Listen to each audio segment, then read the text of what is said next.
രഞ്ജുവാണ്. Welcome to Tucson board. ഇന്നത്തെ പ്രധാനപ്പെട്ട update passport ആപ്ലിക്കേഷനെ പറ്റിയാണ്. നമുക്ക് എല്ലാവർക്കും അറിയാം, ഇന്ത്യക്ക് പുറത്തേക്ക് പോകാനായിട്ട് പാസ്പോർട്ട് നിർബന്ധമാണ്. ഇന്ന് ജനിക്കുന്ന കുഞ്ഞിനാണെങ്കിൽ പോലും പാസ്പോർട്ട് ഇല്ലാതെ വിദേശത്തേക്ക് പോകാൻ പറ്റില്ല. പോകാൻ പറ്റുന്ന രണ്ട് രാജ്യങ്ങളേ ഉള്ളൂ, നേപ്പാളും ഭൂട്ടാനും. ഈ നേപ്പാളും ഭൂട്ടാനും വെച്ച് ബാക്കി എവിടേക്ക് ട്രാവൽ ചെയ്യുന്നതിനും പാസ്പോർട്ട് നിർബന്ധമാണ്. ഈ പാസ്പോർട്ട് ആപ്ലിക്കേഷൻ്റെ ഒരു അപ്ഡേറ്റ്, പാസ്പോർട്ട് ആപ്ലിക്കേഷന് വേണ്ടിയിട്ട് ബർത്ത് സർട്ടിഫിക്കറ്റ് നിർബന്ധമാണ്. ജാനുവരി 26, 1989 അന്നോ അതിനുശേഷമോ ജനിച്ച എല്ലാവരും ബർത്ത് സർട്ടിഫിക്കറ്റ് വെച്ച് മാത്രമേ നമുക്ക് പാസ്പോർട്ട് എടുക്കാൻ പറ്റുമായിരുന്നുള്ളൂ. എന്നാൽ അതിനാണ് ഇപ്പോൾ ഒരു ചേഞ്ചസ് വന്നിരിക്കുന്നത്.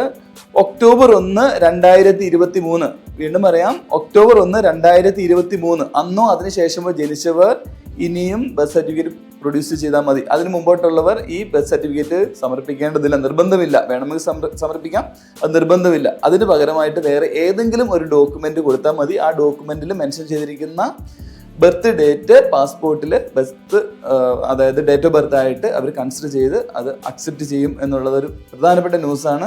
അപ്പോൾ അതിന് മുമ്പോട്ട് ബർത്ത് സർട്ടിഫിക്കറ്റ് ഇല്ലാത്തവർ ഇനി പാസ്പോർട്ട് സമർപ്പിക്കാൻ വേണ്ടിയിട്ട് വേറെ ഡോക്യുമെന്റ് ഒന്നും കരുതി പോകേണ്ട. സിമ്പിളായിട്ട് നിങ്ങളുടെ കൈവശം ഉള്ള ഡോക്യുമെന്റ് കൊടുത്ത് പാസ്പോർട്ട് ആപ്ലിക്കേഷൻ കൊടുക്കാം. പക്ഷേ 2023, അതായത് ഈ അടുത്ത് ജനിച്ച കുട്ടികൾ മാത്രം ബർത്ത് സർട്ടിഫിക്കറ്റ് കയ്യിൽ കരുതുക പാസ്പോർട്ട് ആപ്ലിക്കേഷൻ കൊടുക്കാൻ വേണ്ടിയിട്ട്. ായിട്ട് പാസ്പോർട്ടിൽ വരുന്ന വലിയൊരു ചേഞ്ചസ് പേരൻസിൻ്റെ പേര് ഫൈനൽ പേജിൽ ഉണ്ടാവില്ല എന്നുള്ളതാണ്. അതേപോലെ നമ്മുടെ റെസിഡൻസ് അഡ്രസ്സും അവിടെ ഉണ്ടാവില്ല. ഈ രണ്ട് ഡീറ്റെയിൽസിന് പകരമായിട്ട് ബാർകോഡ് ആയിരിക്കും അവിടെ വരുന്നത്.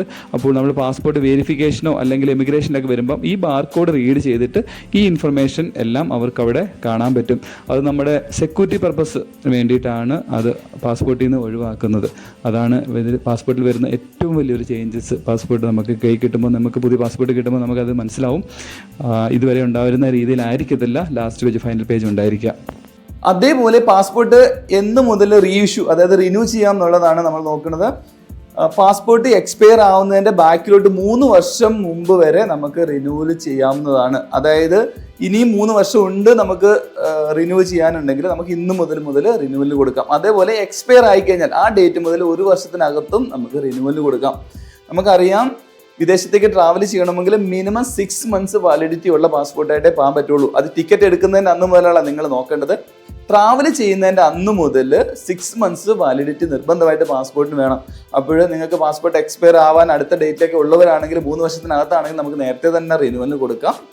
അപ്പോൾ അങ്ങനെ റിന്യൂ ഒക്കെ ചെയ്ത പാസ്പോർട്ടായിട്ട് നമുക്ക് പുതിയ വിസയ്ക്കും ഒക്കെ നമുക്ക് ആപ്ലിക്കേഷൻ കൊടുക്കുന്നതായിരിക്കും കൂടുതൽ സൗകര്യം. Okay, thank you, by.